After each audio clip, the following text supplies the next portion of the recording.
I've learned a lot during COVID. And one of the big things I've, flirted with before, but really anchored into was just, man, the present is where, not to make a stupid remark, but the present is where it's at.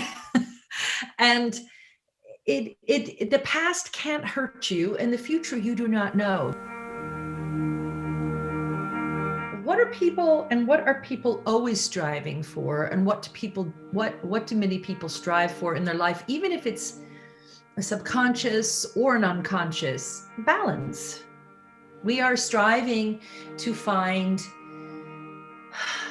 balance in our love life, in our daily life, in our work life, in our playtime, in our thought time, in our overwork time, in all of it. Balance in communicating with a human being that you only see on a screen. Balance with trying to figure out our very physical, wonderful, visceral, proprioceptive, full of sensory experience, our beautiful art form in a screen. How do we find this balance? And I thought, I'm working with a young man that I don't know. It's the first time. So I made 11 films in 2020, but they were all with dancers that I have a long history with. So it was my first time of working with an artist, a solo artist that I don't know. And I thought, right, so I've prepared myself with these 11 films. At least I know what film feels like. At least I know what it's like to choreograph in this space. And I found this amazing 8-foot printed world on a rug. And I thought, balance the world. We're balancing our small worlds and the confinement, and we're balancing the bigger world and imagining and thinking, what is it going to be like when we get into the real world?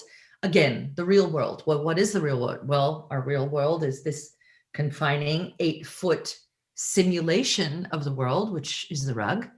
And then we have the Marley, which is the representation of space and freedom. But how do you find your freedom in confinement?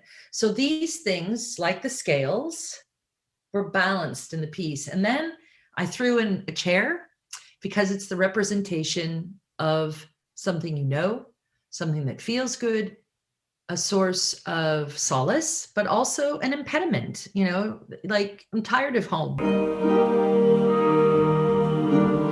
And then I started talking to Matthew about Atlas, the guy who holds the world on his shoulders, the guy who balances everything. And it is a burden, but is also an honor. So it's like the dichotomy of life and the dichotomy of what creates balance. And do we always have to strive for the perfection? No. Perfection is, for me, semantics. For my semantics, it is stasis. So there is no perfect balance. And why would you want it?